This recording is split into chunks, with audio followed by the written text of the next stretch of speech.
Hi there, it's great to be with you again. Today we come to Joshua chapters 3 and 4, which describe a pivotal moment in the history of Israel. The moment when God's people finally set foot in the promised land. Now, so far in our Joshua series, we've seen that the nation of Israel has been camped right on the boundary, on the other side of the Jordan River. And they've only sent a couple of spies into the land to check things out. But in today's passage, they finally cross that boundary as an entire nation, and they enter the land for the very first time. And as we look at this event in more detail, we're going to explore 5 things: the inevitability of trials, the incredible miracle that takes place, an illustration of humble leadership, the importance of memorials, and the indispensable necessity of faith. So firstly, the inevitability of trials.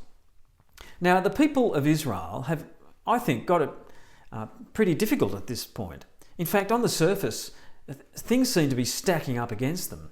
Just as they arrive at this point in their history, when they arrive at the doorstep of the Promised Land, their God-anointed leader, Moses, the one they've been relying on for 40 years, dies. They're also faced with a river that's in full flood, a raging torrent that they can't possibly hope to cross.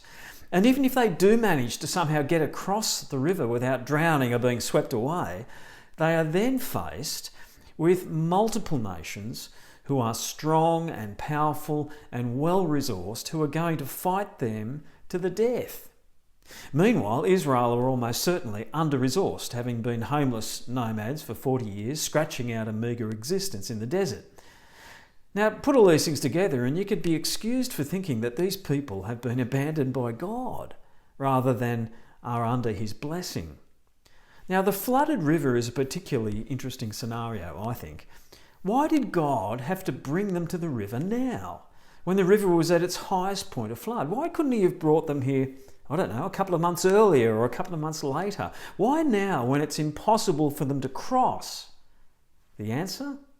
Well, because it was impossible for them to cross. That's the whole point.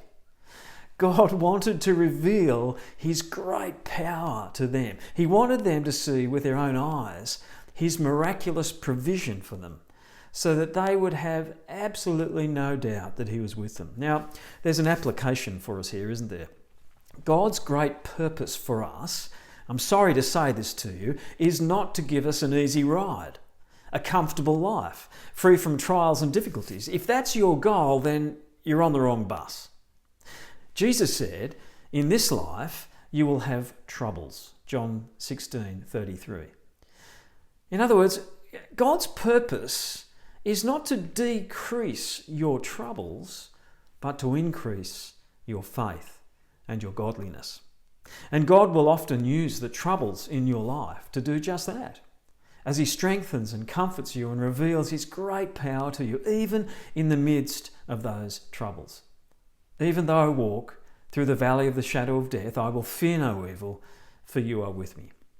And the people of Israel in our story today are just about to learn that lesson for themselves, which brings us to the incredible miracle.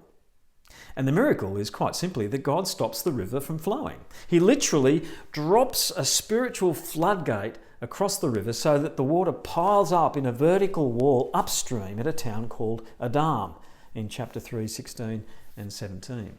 The section of the river where they are camped then dries up completely, and the whole nation is simply able to walk across on dry land. It's an astonishing miracle, isn't it?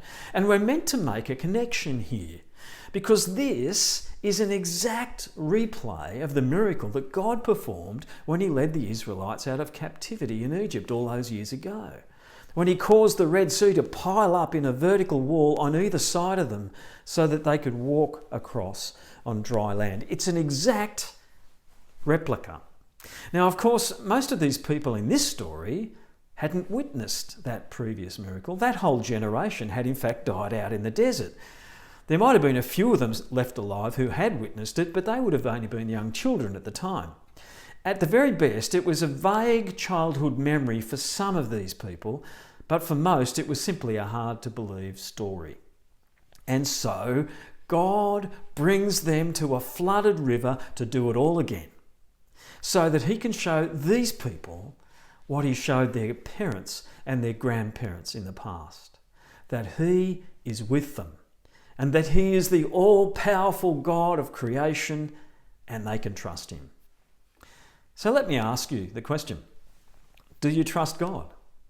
Do you trust him not only when things are going well, but more importantly, when things are tough, when things are grim, when the odds are stacked against you and there seems no apparent way forward? Do you trust in the all-powerful, all-loving God who can make a way for you when there appears to be no way? Do you trust his power? And that, of course, is the title of this message. Thirdly, we come to see an illustration here of humble leadership. I really love this part of the story.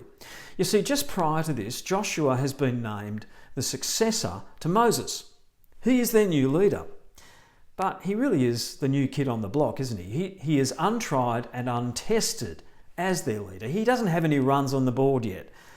Not like Moses. I mean, Moses was the one through whom God parted the Red Sea and brought forth water from a rock and called down manna from heaven and even called down fire from heaven. He had an impressive resume. The people revered Moses and trusted him. But Joshua, well, let's face it, the jury was still out at this point. Can we trust him? Will God work powerfully through him as he worked through Moses? Are we safe in his hands? Is he really God's anointed at all?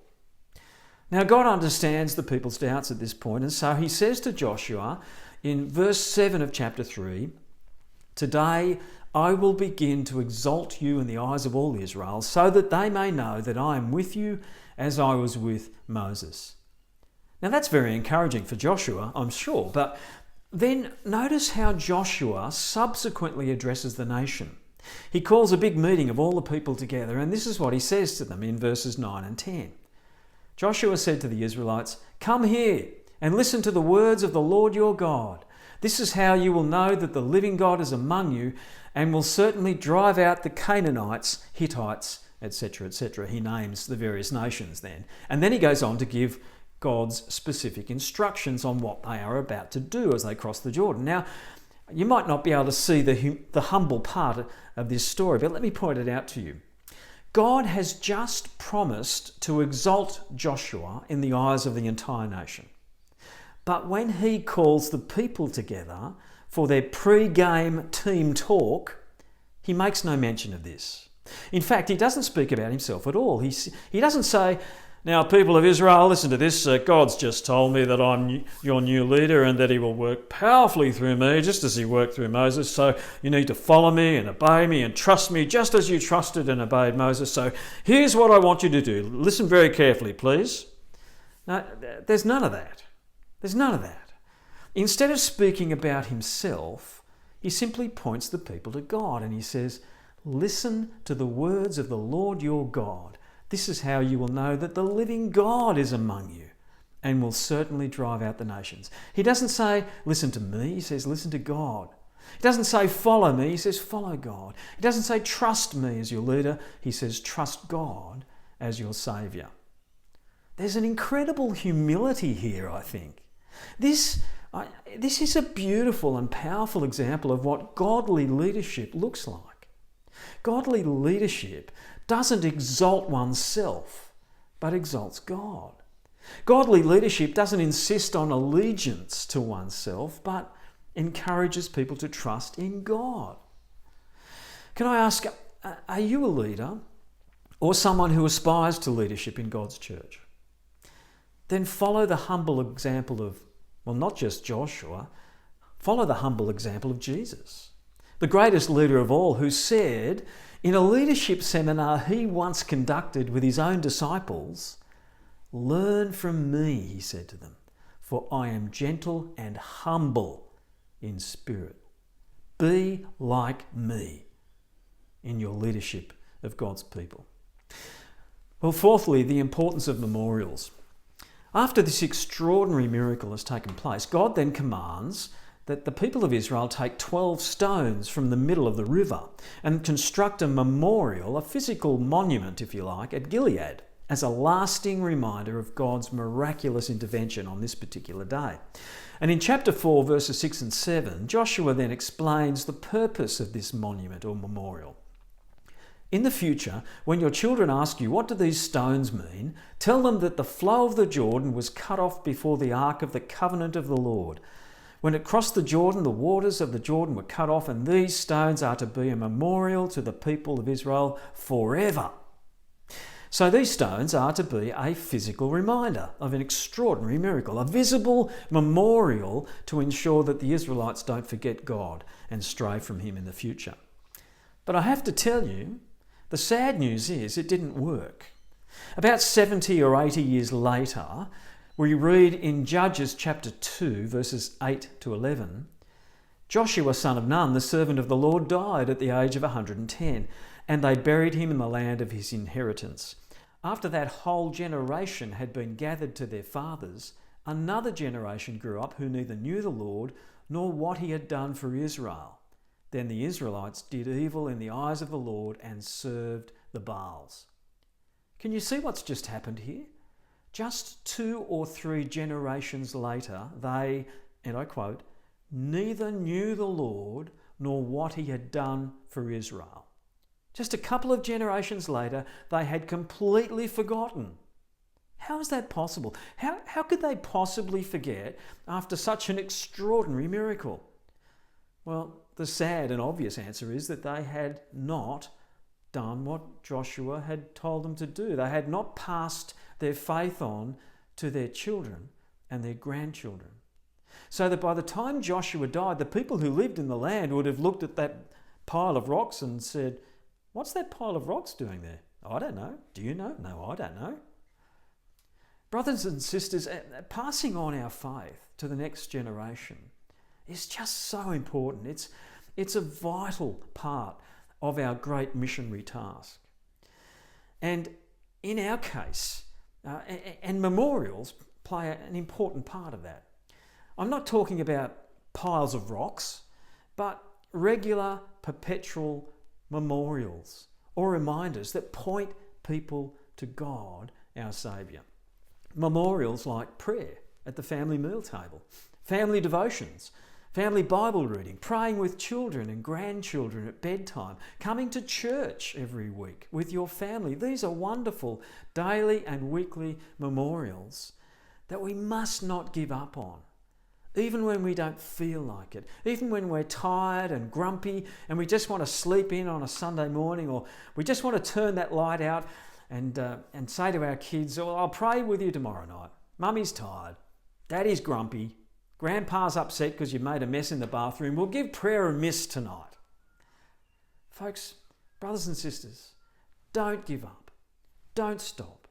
Don't let those memorials slip, because you only have a limited window to pass on your faith to the next generation. Now, I want to qualify all that by acknowledging that we can do all the right things. We can be very faithful in doing this as parents and grandparents, but our young people will still sometimes choose to turn from God and walk away. So I don't want you to feel guilty about this, because I know from first-hand experience how incredibly heart-wrenching it is to watch a family member reject God despite all the good things that I've done. So I don't want you to feel guilty, but I also don't want you to give up. Keep praying for them. Keep memorialising with them whenever you have contact with them. Keep saying grace at meals when they are present. Keep on gently and appropriately speaking about your faith, openly declaring and sharing the goodness of God in your life. Don't give up memorialising. Well, fifthly and finally, there is the indispensable necessity of faith that's shown in this passage. I want to rewind back now into the actual miracle in this chapter and pull one more fascinating little element out. This blows my mind. Listen to the instructions that are given to the priests who are to carry the Ark of the Covenant across the river. "The Ark of the Covenant of the Lord of all the earth is to go into the Jordan ahead of you. And as soon as the priests who carry the Ark of the Lord set foot in the Jordan, its waters flowing downstream will be cut off and stand up in a heap." And of course, that is precisely what happened. Verses 15 and 16 tell us that. Now the Jordan is at flood stage all during harvest. Yet as soon as the priests who carried the ark reached the Jordan and their feet touched the water's edge, the water from upstream stopped flowing. It piled up in a heap at a great distance away. You know, I love the picture that this gives us. As soon as their feet touched the water's edge, the water from upstream stopped flowing. It didn't happen before their feet touched the river, but only at the precise moment when their feet touched the water. Now, I want you to put yourself in the shoes, or in this case, in the sandals of the two guys holding the carrying poles at the front of the ark. Now, they reach the river holding the ark. There's a raging torrent in front of them. All Israel is behind them watching. And as they stand staring at this raging torrent, Joshua calls out to them on behalf of God, "Now step into the river." How do you reckon you would have reacted? Are you kidding? You want me to step into that? And yet, that of course is precisely what they did, and instantly the river dried up. Now, this illustrates, I think, a profound truth, a principle, in fact, that is embedded right throughout the entire Bible. And it's quite simply this, that we walk by faith, not by sight. These two blokes were asked to not place their trust in their eyes, in what was visibly before them, but to place their faith in the unseen God who was about to miraculously intervene for them.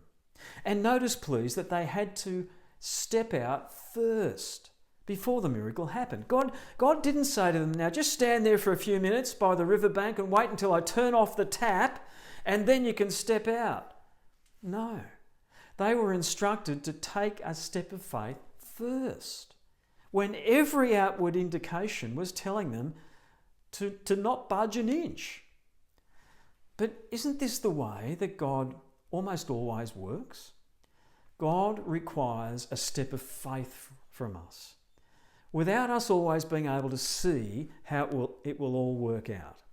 Whether we're considering volunteering for a new ministry, or giving more generously to His kingdom, or deciding to forgive someone when we can't see how we can possibly manage to do that, or maybe even taking the very first step of faith to trust Jesus as your Lord and Saviour for the very first time. In all of those cases, and many, many more examples we could imagine, you might not have all the answers yet. You might not be able to see just how it's all going to work out. But God simply calls us to step out in faith and trust Him to be with us and to help us. You know, I love the story of Abraham when God initially called Abraham to leave his home, and I quote, "Go to a land that I will show you." But at that moment of Abraham's leaving, he had no idea where that land was, no idea where God was leading him. But God simply said to him, "Just start walking, Abraham, and trust me." Is God saying that to you today? Just start walking. Take the first step and trust me. Well, what a wonderful passage we've looked at today. I hope it's been helpful. May God bless you as you continue to reflect on these things in the week ahead.